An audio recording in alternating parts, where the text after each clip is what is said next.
À découvrir dimanche à 11h25 sur France 3 Franche-Comté. La France va mieux, c'est le message claironné, martelé par le président de la République et ses partisans depuis plusieurs semaines maintenant. À un an tout juste de l'élection présidentielle, c'est évidemment tout sauf anodin. Alors, ça va mieux vraiment pour la France et pour la Franche-Comté? On en débat maintenant dans La Voix est libre.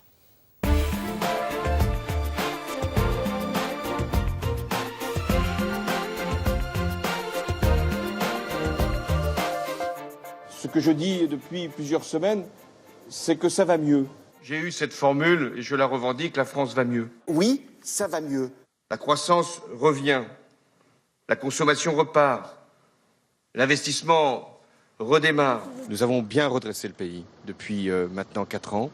Je fais en sorte qu'il puisse y avoir un certain nombre de redistributions qui se fassent dans la maîtrise de nos finances publiques. Il ne s'agit pas de cadeaux. Ce que je veux, c'est qu'on puisse à la fois être un pays plus compétitif, c'est plus moderne, mais en même temps que notre modèle social puisse être protégé. Bonjour à tous, j'espère que ça va bien pour vous, chers téléspectateurs. Bienvenue pour La Voix est libre, vous l'avez compris ce matin. Nous allons nous interroger sur notre forme, sur la santé de notre économie, la vigueur de notre portefeuille et la vitalité de nos emplois. Alors ça va mieux, répète à l'envi notre président de la République. Nos invités sont-ils de cet avis? C'est la question qu'on va leur poser. Je vous les présente. Il s'agit de 4 élus de Franche-Comté. Martial Bourquin, sénateur socialiste du Doubs. Vous êtes également maire d'Audincourt. Alain Chrétien est aussi sur ce plateau. Député Les Républicains de Haute-Saône et maire de Vesoul. À vos côtés, Julien Accard, conseiller régional Front National et élu municipal à Besançon. Et puis également un autre élu municipal de Besançon, le communiste Thibaut Bis. Vous êtes secrétaire départemental du PCF dans le Doubs. Bonjour à tous les 4. Merci d'avoir accepté notre invitation. Vous le savez, comme chaque semaine, cette émission, c'est aussi la vôtre. Vous pouvez interpeller nos invités, leur poser vos questions sur la page internet de notre émission, sur le site de France 3 Franche-Comté, ou directement en envoyant un courriel à l'adresse qui s'affiche lvel.fc@francetv.fr. C'est simple, LVEL comme La Voix est libre, FC comme la Franche-Comté. Vous pouvez également commenter ce débat sur les réseaux sociaux avec le mot dièse LVEL FC. Alors avant de parler de la situation économique du pays en général et de la Franche-Comté en particulier, un mot de l'actualité politique de la semaine avec cette motion de censure à l'Assemblée. Martial Bourquin, 56 députés de gauche ont signé une motion de censure pour faire tomber le gouvernement suite au projet de loi travail. Alors ça va peut-être mieux pour la France, on va en débattre, mais est-ce que ça va mieux pour la gauche et pour le Parti socialiste? On en doute. Oui, il y a une certaine crise et des désaccords au sein de la majorité. Je pense que voter une motion de censure présentée par des adversaires, c'est une très mauvaise chose. Mais est-ce que vous auriez signé, comme certains l'ont fait, comme certains députés socialistes l'ont fait, la motion de censure de gauche? Je ne l'aurais pas signée. Cependant, j'ai dit que la première version de la loi El Khomri, qui est devenue la loi travail, ne me convenait pas et qu'il fallait absolument travailler sur une loi où on met la sécurité sociale professionnelle au cœur de cette loi et que nous travaillons à ce que le Code du travail soit aménagé, mais qu'il reste protecteur pour les salariés. C'est-à-dire que s'opposer à une loi, c'est une chose, faire tomber le gouvernement sur cette loi, c'est autre chose. Vous avez déjà vu l'inverse ? Vous avez déjà vu l'inverse, une loi proposée par la gauche, votée par la droite? Jamais vous la verrez, ça. Et il faut savoir, à un moment donné, dire voilà, on a un camp, on a des idées, on a des valeurs, et il faut respecter. Je ne l'aurais pas voté. Pour autant, je pense que maintenant, l'heure est à l'unité. Vous croyez vraiment? Mais bien sûr. Le PS n'est pas écartelé entre deux courants complètement irréconciliables aujourd'hui? Eh bien non, je ne le pense pas. Le Parti socialiste et la gauche en général a toujours eu une aile réformiste, une aile plus radicale. La force de la gauche et du Parti socialiste, c'est d'avoir une unité de cet ensemble. Et il ne faut pas surtout diviser et accentuer les divisions. Il n'y a rien de pire. On est condamnés à travailler ensemble. Mais qui accentue les divisions, Martial Bourquin? Eh bien, écoutez, je pense que cette loi arrivée à ce moment-là n'était pas la meilleure chose. La première chose, la seconde chose, ce que je voulais vous dire, c'est que la sécurité sociale professionnelle ou des parcours professionnels sont hachés. Des personnes vont avoir 5 ou 6 emplois. Ce qui était important, c'est pendant 3 ans, comme au Danemark, ils aient leur salaire, ils puissent faire des formations pour qu'ils puissent rebondir dans leur vie professionnelle. La sécurité sociale professionnelle est certainement la chose la plus urgente dans une économie mondialisée. Et ça, nous devions le mettre à l'ordre du jour. Et plutôt que d'appeler loi travail, moi j'aurais préféré que ça reste la sécurité sociale professionnelle qui est la revendication de tous les syndicats réunis. Alain Chrétien, vous l'avez voté, la motion de censure, la seule qui était soumise au vote, c'est-à-dire celle présentée par votre parti. Vous avez pensé à un moment qu'elle pouvait passer grâce à des voix de gauche ? Vous savez, je crois que François Hollande paye le prix de ses mensonges de la campagne de 2012. Je crois qu'il paye le prix de ses mensonges. J'aime la finance et il a fait tout l'inverse pendant son quinquennat. Je plains, moi, aujourd'hui, les électeurs de gauche qui ont voté pour lui et qui se sentent floués, trahis. François Hollande paye le prix de son indécision. Qu'il fasse son programme économique ? Il paye le prix de ses mensonges et de son indécision économique. Une politique brouillonne, sans cap, un coup à gauche, un coup à droite. Vous savez, mais Jean-Luc Mélenchon avait parlé d'un capitaine de pédalo. Ben, quand on pagaie dans tous les sens, on ne remonte pas le courant. Et contrairement à ce que dit Martial Bourquin, moi j'ai croisé les députés socialistes dans les couloirs de l'Assemblée cette semaine. Ils sont dépités. Il y a une profonde fracture idéologique aujourd'hui à gauche. Et les frondeurs, ils ne le font pas uniquement pour l'opérette, ils le font parce qu'ils sont en désaccord de fond sur la politique de François Hollande. C'est ça le vrai problème de ce quinquennat, c'est qu'il y a une gauche qui ne sait pas où elle va, une gauche qui est en désaccord sur beaucoup de choses. Je ne reviendrai pas sur la déchéance de nationalité, sur l'ensemble des dispositifs qui n'ont jamais été votés par les 30, 40, 50 frondeurs. Aujourd'hui, le pays n'est plus gouverné parce que la gauche est explosée. Je ne parle même pas de l'extrême gauche qui défile toutes les nuits dans les rues de Paris, mais y compris au Parti socialiste, il n'y a plus aucun accord sur rien. Et je vous le dis, je les croise dans les couloirs, ils ne se regardent même plus, ils ne se parlent plus. C'est une catastrophe pour le pays aujourd'hui. Ça va mieux chez vous. Alain Chrétien se réjouit de ce qu'il appelle la déliquescence du Parti socialiste. Julien Accard, vous êtes sur la même position ? J'allais dire, il est quand même très mal placé pour donner des leçons, parce que je pense que c'est un peu la même chose aux Républicains. Je crois qu'il y a 14 ou 15 candidats pour la primaire. 11 pour l'instant déclarés. Oui, enfin, ça change tous les jours, donc on ne sait plus. Donc, je vous conseille de ne pas trop donner de leçons d'atomisation de partis aux autres. Il n'y a qu'un parti uni aujourd'hui, c'est le Front National. Nous avons un cap, nous avons un programme et nous avons une candidate. Voilà, je pense qu'on ne peut pas faire mieux en lisibilité. Il y a des problèmes de ligne aussi au Front National, Julien Accard. Non, je ne le pense pas. Je crois que tout le Marion Maréchal Le Pen est exactement sur la même ligne que sa tante. Ah oui, bien sûr, oui, sinon je pense qu'elle ne serait pas. C'est pas ce que j'avais compris suite au 1er mai, mais je me trompe peut-être. Elle était là au 1er mai avec nous, donc je pense pas qu'il y ait de problème de ligne. Aujourd'hui, tout le monde est derrière Marine Le Pen pour la faire accéder à l'Élysée en 2017. Et moi, ce que je voulais vous dire sur cette loi, parce que le fond, c'est pas vraiment le 49.3 ou c'est pas vraiment la motion de censure. Le fond, c'est cette loi. Cette loi, c'est une directive de Bruxelles. Il n'y a pas d'autre mot, et qui ne vise qu'une seule chose, davantage de précarisation des salariés. Et nous sommes évidemment contre. Donc nous nous sommes associés à la motion de censure proposée par la droite. Nous nous serions associés, je pense, à celle de la gauche si ça avait été le cas. L'objectif est évidemment de faire tomber ce gouvernement qui est néfaste pour la France et les Français. Thibaut Bise, les députés communistes, eux, en tout cas la plupart d'entre eux, ont voté la motion de censure présentée par les groupes LR et UDI. Manque de cohérence, a dénoncé Manuel Valls pour les députés communistes. C'est un peu l'hôpital qui saoule la charité, qui se moque de la charité quand même. Manuel Valls qui se dit de gauche et qui mène des politiques que certains, ou un certain nombre, en tout cas je le partage, qu'on pourrait plus assimiler à la droite. Le manque de cohérence, il est plutôt à chercher de ce côté-là. Nous, la cohérence est là depuis le début. On a dit qu'on se battrait jusqu'au bout pour le retrait de cette loi dite travail. Alors je ne sais pas pourquoi ils ont appelé cette loi comme ça, parce que je ne vois pas le rapport. Une loi chômage, on aurait pu l'appeler comme ça par contre, ou précarisation. En tout cas, nous on est cohérents depuis le début, on le restera jusqu'à la fin sur cette question-là en tout cas. Il y a un double langage. Il y a un vrai double langage. Vous savez, moi j'ai reçu le président Hollande il y a 6 mois, c'était en septembre 2015, avec tout son gouvernement. Le Premier ministre, une quinzaine de ministres, on n'avait jamais vu ça. Interministériel sur la ruralité. Sur la ruralité. On n'avait jamais vu ça. Pour parler de la ruralité, des campagnes, des services publics.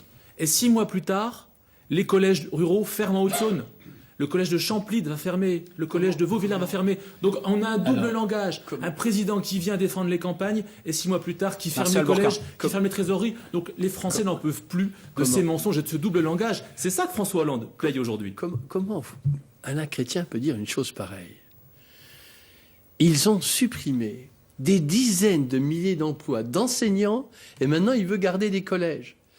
On crée 60 000 emplois d'enseignants en France. J'ai lu parce que j'ai vu que Alain Chrétien soutenait M. Le Maire. Vous savez ce que c'est que le programme de M. Le Maire? Assouplir totalement le recours au CDD en ne limitant plus le nombre de renouvellements. Pour les créateurs de start-up, il a imaginé un e-contrat ultra souple qui permettrait des embauches de quelques semaines, voire de quelques heures. La liberté donnée à chaque entreprise de négocier le solde de déclenchement des heures supplémentaires. Écoutez bien, le pire, avec ce que vous venez de dire, 100 000 postes de fonctionnaires seraient supprimés chaque année de la fonction publique territoriale, qui serait quasiment supprimée. Comment vous pouvez dire des choses pareilles? Comment vous pouvez, à un moment donné, avec un programme et un candidat, Le camp des ça, conservateurs c'est est du chez vous. bush, monsieur. C'est du bush, ça, que vous Et voulez ça, c'est faire. du slogan. Et non, ça, c'est ce qu'a dit monsieur le Ça, maire. c'est du slogan. Non, c'est pas du... Ça, ce que je Non, mais veux vous Alain dire. Chrétien, vous l'assumez Bien sûr que Mais j'assume. assumez-le, Aujourd'hui, dites-le, il y a trop de fonctionnaires. Aujourd'hui, vous savez, Mais M. Bourquin dites-le. défend une politique qui n'a donné aucun résultat. Est-ce que ça va Alors, mieux on en va France en parler. Alors, on va en Ouais, parler. mais justement. On va en parler. Est-ce que ça va mieux en France aujourd'hui? On va en parler. Ça va mieux chez les On autres, va en M. parler. Bourquin. Ça va mieux en Allemagne. Ça va mieux en Grande-Bretagne. Ça va mieux en Espagne. en parler. En France, c'est quoi? On va en Plus 300 milliards d'euros de dette. Plus 40 milliards d'euros d'impôts, Vous avez plus laissé- 1 million de chômeurs Vous avez laissé en 4 ans. 600 Est-ce que ça va milliards de mieux? dettes avec Est-ce que ça Nicolas va mieux depuis Sarkozy? 2012? Le vrai problème, c'est le grand mensonge de François Hollande. Est-ce que ça va mieux en France? Non, les chiffres sont là, ils sont éloquents, Alors ils les sont chiffres, on peut implacables. les interpréter Ils sont de différentes implacables. manières, Alain Chrétien. Sur les derniers mois, Vous il y a n'assumez plus de pas croissance, un peu moins La de dérive déficit. néolibérale que vous préparez. Assumez votre Vous ne quinquennat. l'assumez pas. On Assumez l'assume. votre quinquennat. On l'assume. Je veux bien qu'on fasse un débat à 5 et pas seulement à 2. Parce qu'il faut pas dire des contre-vérités comme ça. Et il faut qu'il Et pas assume de la slogan, politique monsieur. de son candidat. Pas de slogan, Il monsieur se Bourquin. prépare à Sur le supprimer fond, 100 000 sur emplois le dans la fond, fonction publique par an. Nous avons redressé... Cet homme-là, avec La Nous régression avons sociale, elle est Est-ce que aujourd'hui. je peux en placer une? Oui. Nous avons redressé la France. C'est ce que dit François Hollande ces dernières semaines. Alors effectivement, vous parliez des chiffres, Alain Chrétien. Si on regarde sur les derniers mois, la croissance économique, ça va un peu mieux. Le nombre de demandeurs d'emploi baisse un peu. Il y a des créations nettes d'emplois marchands en 2015, ce qui est une première depuis 2011 et un niveau d'embauche jamais atteint depuis 2011 également. Est-ce que François Hollande est en train de réussir son pari, Julien Accard? Pas du tout. C'est évident, la France ne va pas mieux, mais on s'habitue en fait, si vous voulez, à toutes les petites manipulations que François Hollande nous fait, dans la continuité d'ailleurs de ce qu'avait fait M. Sarkozy. Alors moi, je me suis un petit peu amusé à reprendre toutes les déclarations du président Je sais Hollande. pas si on va le voir. C'est vous pas avez très grave, un, mais je vais un lire. extrait de presse. Voilà, François Hollande, la reprise, elle est là. Donc ça date du 14 juillet 2013. 2014, première année de croissance depuis 2007, c'est Monsieur Moscovici, je pense que vous connaissez bien, qui disait ça. Pareil en 2013 aussi. Le 4 mai 2014, le retournement économique arrive. Hollande, la reprise est là, elle est trop fragile. Julien Si Accard, vous il y a voulez, quand même un il y a ensemble de certain nombre- facteurs non. et de chiffres Pas du qui disent tout. que peut-être Non. c'est en train de Pas s'arranger. du tout. Le chômage explose. On arrive difficilement avec des manipulations complètement incohérentes. On change d'indicateur tous les mois. Comment dirais-je, on exclut du chômage un certain nombre de Français pour manipuler les statistiques. Comment voulez-vous, très honnêtement, qu'on se base là-dessus? Moi, je pense qu'il faut qu'on regarde autour de nous. Et moi, je connais des gens qui sont de plus en plus au chômage et qui, malheureusement, eux ne croient pas, et à juste titre, que ça va mieux. Thibaut Bise, est-ce que ça va mieux un peu ou pas du tout? Ça dépend pour qui. Moi, quand je vois la rémunération de Carlos Ghosn, PDG de Renault et Nissan, ce gars-là va gagner en l'espace d'une demi-journée ce que je gagne moi en un an. Pour lui, on peut dire que ça va Je mieux. précise, vous Et êtes ça, c'est dans une enseignant. entreprise. Je le C'est dans précise, une voilà. entreprise. Voilà. C'est dans une entreprise Mais en ça plus va aller mieux pour avec vous. Vous allez avec toucher l'État la comme pri- actionnaire. Alors, je sais pas à quel niveau vous. mais il y a- 0,5 point d'indice sur 6 ans. C'est ridicule. C'est pas assez. Enfin, on est les enseignants les moins bien payés d'Europe. Comment vous voulez à un moment que ce métier-là donne envie si on ne le valorise pas? Mais comme plein d'autres métiers d'ailleurs.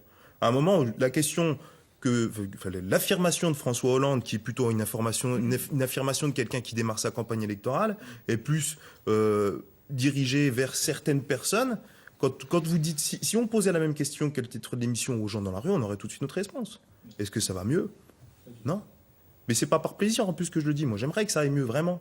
Mais juste à un moment, il faut aussi regarder les choses en face. Sinon, on se ment. On ne pourra pas. Vous savez, on dit souvent, quand on fait le mauvais diagnostic, on donne le mauvais remède. Et je pense que c'est ce qui est en train d'arriver. Aujourd'hui, on nous a annoncé une baisse de 62 000 au mois de mars. 62 000 chômeurs en moins, oui, mais de catégorie A. Et à côté de ça, catégorie B et C, on a une hausse de 52 000 chômeurs. Je précise, les demandeurs d'emploi de catégorie A, c'est ceux qui n'ont aucune activité professionnelle dans le mois. B et C, c'est ceux qui ont un peu travaillé, mais qui cherchent un emploi avec plus donc, au un final, temps de travail supérieur. Précarisation. Vous savez, moi, à l'Assemblée nationale, je vous donne la réponse. Je vous donne la parole après, on monsieur a Bourquin. un vrai problème avec les chefs d'entreprise. Depuis 2012, le chef d'entreprise est forcément le voyou et le salarié est forcément la victime.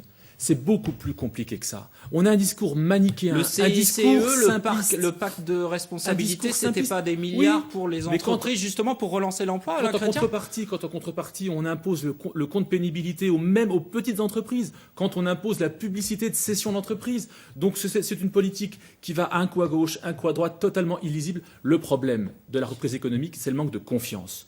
Les entreprises n'ont pas confiance dans ce gouvernement qui n'a pas une politique claire en faveur de la reprise et de la croissance. Pour faire de l'emploi, il faut de la confiance. Pour la confiance, il faut du chiffre d'affaires. Il faut faire des ventes. Sauf Il faut de la demande, vous allez pas- qu'aujourd'hui, personne ne veut relancer l'économie parce que personne n'a confiance en ce gouvernement qui ne mène aucune politique claire en faveur des petites entreprises. Moi, je ne parle pas des grosses entreprises. Moi, je parle des millions de chefs d'entreprise qui travaillent 75 heures par semaine pour faire tourner leur boîte et pour faire de l'embauche. Ils ne demandent que ça, les chefs d'entreprise, d'embaucher et de créer de l'emploi, sauf qu'aujourd'hui, on fait tout pour leur mettre du bâton dans les roues. Quant au CICE, le premier bénéficiaire, c'est la Poste. Alors ne me parlez pas d'une disposition qui soit au bénéfice des entreprises et notamment des petites et des moyennes qui sont les plus grandes créatrices de richesse.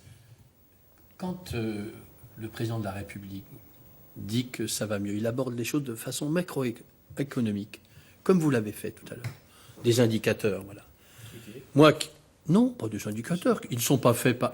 C'est pas lui qui a la maîtrise de ces indicateurs. Deuxième chose, dans une ville, 15 000 habitants ou d'un coup, où il y a 1600 demandeurs d'emploi, si je disais que tout allait bien, je serais vraiment culotté. Et je me dis qu'il y a beaucoup de souffrance, qu'il y a beaucoup de personnes qui cherchent un emploi durable. Et à côté de cela, quand on dit ça va mieux, c'est parce que nous avons eu une situation après une crise financière mondiale, un bilan du quinquennat, qu'il faut le dire, 600 milliards de dettes en plus. L'erreur peut-être qu'a fait le Vous président... parlez du quinquennat précédent. de Nicolas Sarkozy. L'erreur qu'a peut-être fait le président et la majorité, que nous avons faite, c'est ne pas avoir dit la vraie situation de la France à La l'époque. faute aux autres, donc. Elle était dans une situation impensable. 2000 milliards de dettes. Néanmoins, 600 Martial milliards Bourquin, du précédent, pourquoi 30%. ça va mieux Alors attendez, ailleurs, chez nos voisins, Alors, et ça redémarre si difficilement en France? Monsieur Chrétien, lui, il a un remède avec Monsieur le maire. Plus on fera de petits boulots, moins il y aura de chômage. Non. Mais si, c'est ce qu'il Vous avez propose. rien compris. Attendez, vous avez rien permettez. Hein. Il nous dit, faut précariser un maximum. Il faut des politiques visant à ce que des personnes puissent avoir un contrat de 20 heures. Dans certains pays européens, il y a des postiers qui sont engagés à 20 € la journée. Et on nous présente ça comme un modèle de société ultralibéral. L'orientation qui est prise par le président, c'est de préserver notre système social et en même temps de résoudre les grands problèmes macroéconomiques de la France. Écoutez, tout simplement, Oui, mais Martial Bourquin, vous l'avez dit vous-même, il y a les chiffres macroéconomiques, notamment qui sont plutôt positifs ces derniers mois, et il y a le ressenti qu'on n'a jamais dans la rue, les gens effectivement Bien vont vous dire ça. pardon, mais bien sûr, plutôt parce qu'on- positif, mais c'est l'épaisseur on se- du trait. Non, Écoutez, mais parce les que- chiffres ne sont attendez, pas positifs, c'est l'épaisseur du trait. là, il y a 3 personnes qui sont contre moi. Donnez-moi un peu de temps pour répondre. Bah, Et je vous donne un exemple, tout simple. Comment on a pris, quand on arrive au gouvernement, comment était PSA? Il était prêt à être complètement victime d'une OPA. Une action qui passe de 70 € à 4 €. Au bord du gouffre. Il a fallu trouver des investisseurs. L'État a pris Il faut ses dire que M. responsabilités. Bonbourg a bien insulté la famille Peugeot Monsieur- à l'époque. Non, vous pouvez pas Mais vous pouvez pas dire ça. arrêtez, Arnaud c'est- Bonbourg Mais- a insulté la famille Monsieur À la Peugeot Chrétien, pendant Chrétien, des c'est mois. pas Vous lui les demandez de- insultes d'Arnaud Montebourg qu'on fait plonger Vous- l'action vous- PSA. Ouais, en tout cas, ça n'a pas facilité les choses. Non, mais le problème, il parle de confiance, il tire sur tout ce qui bouge. Comment voulez-vous donner de la confiance Mais oui. quand vous êtes parlementaire, que vous avez une Ne attitude faites pas comme croire vous? que le gouvernement Rien a ne relancé va bien, PSA. rien ne va mal. Arnaud Montebourg a plombé Attendez, PSA. s'il vous plaît. Mais oui, c'est la Vous vérité. calmez. C'est la Autrement, vérité. On peut jouer à ça ou je vous coupe Non, je vous en systématiquement. prie. Moi, je vous écoute. Non, parce que Je vous c'est écoute aussi, mais je c'est peux pas pas ça. Allez, on y le va, débat. on Vous continue. donnez souvent à l'Assemblée un spectacle lamentable aux questions d'actualité. Comme vos collègues. Pas Comme du vos tout. collègues. Pas chez nous. Surtout en ce moment. On C'est bien, essaye de vous faire ça renvoyez la autrement. balle. Allez, là, attendez. quand Non, même. mais très vite, parce que PSA j'aimerais était au que bord du Julien gouffre. Accard et On Thibaut remonte, Bis on parlent remonte aussi. à peu près PSA. Aujourd'hui, il est dans le vert. Maintenant, où Thibaut Bis a raison, je pense que c'est les salariés il doit avoir de la redistribution. Il y a eu les 2 000 euros, mais 1 390 euros venaient de la participation. Et que le PDG de PSA gagne en une journée ce que gagne quelqu'un qui est au SMIC pendant une année, ça me déplaît. Le gouvernement a voté contre. Ils l'ont fait quand même. Alors justement, Carlos Ghosn a eu son conseil d'administration qui a voté contre. Il prend quand même l'argent. Et Martial ça, Bourg- ce sont des comportements inadmissibles. Marcel la vue Bourquin, d'impuissance. vous parlez de redistribution. Effectivement, ça va tellement mieux pour François Hollande qu'on a décidé de dégeler le point d'indice des fonctionnaires. On envisage de nouvelles baisses d'impôts. On donne une prime aux enseignants. On anticipe les aides européennes pour l'agriculture. Est-ce qu'on a les moyens de tout ça? Il y a une cagnotte là? Alors, on parlait de macroéconomie. Le coût du travail était très important, bien plus important que l'Allemagne. Avec le CICE, moi je rencontre beaucoup d'entreprises. Vous n'êtes pas le représentant des entreprises. J'en visite Dans, beaucoup. dans J'en visite la beaucoup. circonscription, Et je les connais. on- et j'en visite et beaucoup, nous elles aussi, me parlent. figurez-vous. Mais par me contre, parlent. quand on parle entreprise, on ne parle pas que chef d'entreprise. Chaque salarié, pour moi, compte. Quand je parle entreprise, je ne parle pas uniquement chef d'entreprise. Je pense à tous les salariés qui sont là, aux cadres et tout ça. Et aux salariés qui travaillent durement. Moi, on n'a pas la même conception d'entreprise. Ça, c'est sûr. Deuxième chose, on a fait une relance par l'offre. Mais il faut réajuster puis avoir une relance par la consommation. Si vous n'avez pas de consommation, s'il n'y a pas de pouvoir d'achat, inévitablement, vous aurez une croissance qui va baisser. Julien Il Accard, fallait fallait les faire. équilibrer. Il fallait La équilibrer parole les tourne, choses. s'il vous plaît. Julien Accard, fallait les faire, ces coups de pouce budgétaires. Ah ben, pour gagner une élection, il faut bien. Ouais. On est dans le Clientélisme, clientélisme, vous allez bah, nous dire. évidemment. Bah, c'est pas, non, mais c'est pas Monsieur Bourquin qui va nous donner des leçons en clientélisme. Vous faites ça en permanence à Audincourt dans votre ville. Pourquoi vous dites des choses pareilles? Oh, bah, Il faut vous des savez preuves, pourquoi. monsieur. Oui, mais vous inquiétez Ben, pas. écoutez, j'ai la Bah, Chambre à des quoi comptes qui... pensez-vous, Je des pense Julien à Accard. tous les financements associatifs. On le voit bien d'ailleurs pendant Mais les vous êtes campagnes pas électorales. rentable en disant Oui, des bien choses sûr, comme ça. évidemment. Bah, écoutez, il y a la Chambre des comptes qui vient tous les 5 ans, Oui. elle examine les comptes. Mhm. La Oui. gestion d'Audincourt est exemplaire. Oui, figurez-vous. tout à fait. Et ben alors, pourquoi vous Oui, dites oui, des choses elle pareilles? est exemplaire. Ça n'empêche pas que vous pouvez pas pratiquer le clientélisme, Qu'est-ce que c'est quoi le monsieur. clientélisme? Le clientélisme, c'est des financements pour vous adjoindre comment dirais-je, des voies plus tard. Voilà. Mais qu'est-ce Donc que quand vous c'est que ce subventionnez travail des quartiers On à travaille pour une ville et non, on- mais on quand vous fait subventionnez prédominer via la l'intérêt politique général. de la ville, des Vous dites quartiers. n'importe quoi Non, non, je aussi. dis pas n'importe quoi, monsieur. Julien Ça vous, Accard, il y a des ça vous déplaît subventions peut-être. municipales Oh. aussi dans les villes Enfin. gérées par le Front National. Oui, je pense pas qu'on soit dans le clientélisme. À non, des effectivement. associations. Chez vous, une subvention Non, n'est pas exactement, clientéliste. Chez moi, les clientélistes. Écoutez, il suffit Oh de là regarder là les là résultats des élections, monsieur Bourquin. Thibaut Bis, Oui, les enfin. coups de pouce budgétaires. Sur les coups de pouce budgétaires, je pense que justement c'est ça qu'il nous faut. Je pense qu'il faut redistribuer de l'argent public. L'argent public, il sert à ça. Aujourd'hui, le problème, Est-ce qu'on en a les la moyens situation, justement, j'allais y venir. La situation qu'on est en train de vivre en ce moment, c'est une crise de la demande et pas de l'offre. Et en face de ça, on a un gouvernement qui essaye de faire une politique de l'offre. Donc forcément, ça ne peut pas marcher. C'est Et pas l'argent, tout à il y en fait a. ce que disent les chiffres L'argent- macroéconomiques. L'argent, il y La en a. demande Attendez. en France, elle n'est pas en On berne. va prendre un exemple. On parlait tout à l'heure de PSA, quelqu'un a cité le coût du travail. Je crois que c'est vous d'ailleurs. Le coût du travail en France, ce qu'on appelle le coût de travail et les cotisations sociales, c'est 160 milliards par an. Ce qui plombe les entreprises, que ce soit les petites comme les grosses d'ailleurs, c'est ce que nous on appelle le coût du capital. Les intérêts cumulés de la finance, les intérêts des banques et la rémunération des actionnaires. Ça, c'est 300 milliards d'euros par an et personne n'en parle. Pourtant, si on veut vraiment parler de compétitivité, c'est là-dessus qu'il faudrait qu'on se penche pour pouvoir redonner un petit peu de souffle à notre économie. Et donc on fait quoi? Mais il faut encadrer l'économie à un moment. Un moment. Dans une entreprise, on parlait tout à l'heure, alors certains parlaient du patron de l'entreprise, des salariés, etc., etc. Alors il faut aussi différencier les entreprises en fonction de leur taille, de leur volume d'activité, etc., etc. Dans une entreprise, qui a le plus intérêt à ce que l'emploi et l'activité se développent? C'est les salariés, c'est pas les actionnaires. Donc aujourd'hui, il faut redonner le pouvoir aux salariés et non aux actionnaires. Vous savez, moi j'en ai assez de cette politique qui oppose les uns et les autres. Les actionnaires affreux capitalistes, les salariés pauvres victimes, le chef d'entreprise qui est un oppresseur. Il faut qu'on sorte de cette dialectique trotskiste, marxiste. Aujourd'hui, on est bien au-delà de tout ça. On est bien au-delà de tout ça. Et les Français ne supportent plus ce combat d'arrière-garde. Je crois qu'aujourd'hui, il faut qu'on ait une politique en faveur des entreprises et donc des salariés. Mais bien sûr, Alain Chrétien, je crois qu'il y a eu une politique en faveur des entreprises. archaïsme. C'est même d'ailleurs ce que reproche la gauche du PS au gouvernement actuel. Mais bien sûr que non. Ça fait 5 ans qu'on zigzague. 40 milliards. Ça fait 5 ans qu'on zigzague. Mais en même temps, vous avez eu le compte pénibilité, vous avez eu un ensemble de contraintes. J'en ai assez qu'on ait cette administration qui encadre, qui interdise, qui réglemente. vous savez, Si vous me permettez, aujourd'hui, nous avons situation un État accordière. hyper centralisé qui fait qu'on étouffe les libertés, on étouffe les initiatives. Il faut un peu sortir de tout ça, donner de la responsabilité, de la confiance aux gens. Les gens sont là pour travailler en faveur de leur bonheur et du bonheur social. Arrêter de vouloir tout réglementer, tout interdire, tout contrôler, avec cette espèce de condamnation permanente de l'entreprise qui est forcément mauvaise. Il est logique avec lui-même, Monsieur Chrétien. Au moins, moi, oui. Proposition Au moins, moi, oui. de Monsieur Juppé, suppression de l'ISF. L'impôt sur la fortune. Voilà. Sortie Je des crois que 35 l'ensemble des heures. candidats de droite, d'ailleurs, souhaitent le Sortie supprimer. des 35 heures avec référence du travail à 39 heures. Tout de suite. Alors, il est très cohérent. Il dit bonheur, mais il faut voir ce que ça présente. L'âge légal, C'est sûr qu'aujourd'hui, ça l'âge fonctionne. légal de la retraite Aujourd'hui, à ça 65 ans, zéro charge pour le SMIC.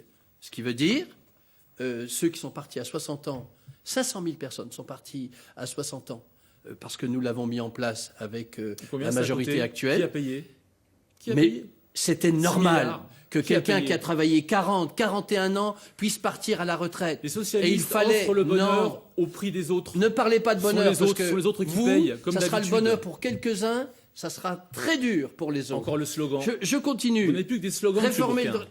plafonner les revenus d'assistance, baisser la masse salariale de l'État via les départs en retraite. Une TVA compétitivité, c'est-à-dire il y en a qui parlent de 3 points. Monsieur de TVA Hollande a compétitivité. arrêté de l'enlever la TVA compétitivité. Suppression Il l'a du tiers regretté. payant généralisé. C'est bien, vous faites la pub du programme de Non, mais Bruno Le Maire. ah bah, à la écoutez, voilà. moi je vous le dis Il faut une franchement. France hein. qui bouge. Je vous le dis Il faut une franchement. France qui bouge aujourd'hui, monsieur Si, Bourquin. il y a des salariés certainement qui nous écoutent. Il faut qu'ils sachent, hein, quand ce monsieur critique, c'est parce qu'il veut aller très loin, il veut imposer une purge néolibérale à la France, comme jamais il n'y a eu. Quelle Et c'est tristesse, cela monsieur qu'il cherche. Bourquin. Quelle tristesse. C'est votre Tristesse, bilan. oui, C'est votre tristesse. bilan aujourd'hui Ça, c'est ce que dont vous on écrivez, parle. hein, C'est monsieur votre Chrétien. bilan aujourd'hui. C'est ce que vous Les écrivez, 6 millions de monsieur Chrétien. chômeurs, les 300 milliards de dettes C'est ce que- supplémentaires, les 40 milliards Combien d'impôts 1 million de supplémentaires. chômeurs sous Sarkozy, Mais oui. vous allez quand même les assumer, Mais non arrêtez de nous comparer. 1 million. Julien Arrêtez de Ricard. nous comparer. Un Avant qu'on million. fasse une pause pour le JT de midi. On était à plus 25% de chômeurs catégorie ABC confondus sous Sarkozy.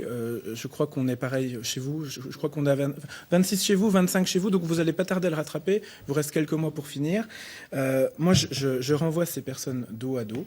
D'ailleurs, elles font semblant là de s'écharper sur le plateau. Alors, Moi, je pense c'est qu'ils sont vraiment pas Non, d'accord. je- non, je pense- non, Je je pense pense que pas. pour le coup, on est plutôt sincère. Non, je pense pas, parce que dès qu'il y a une élection, vous appelez Très à voter les uns pour les autres. Donc moi, je pense que vous n'êtes pas du tout sincère dans votre démarche. Et je pense Si vous voulez, on va qu'une parler partie du des Français programme du Front National. fonctionnent comme nous. Oui, oui, mais parlez-en. On en Des parlera. Monsieur Bourquin, non, s'il vous plaît, c'est voir. moi. Sortie de l'euro et tout ça, je peux vous dire que ça sera un Ce serait la chaos. catastrophe. Un Bien chaos. sûr. La Allez, il est catastrophe, c'est bientôt maintenant. midi. Arrêtez de- Je vous coupe la parole, messieurs. On va couper les micros si vous continuez à parler. On va faire une pause pour le flash de midi avec Aude Silan et on verra que ça va mieux pour Sochaux et pour ses supporters. Ça, c'est une certitude.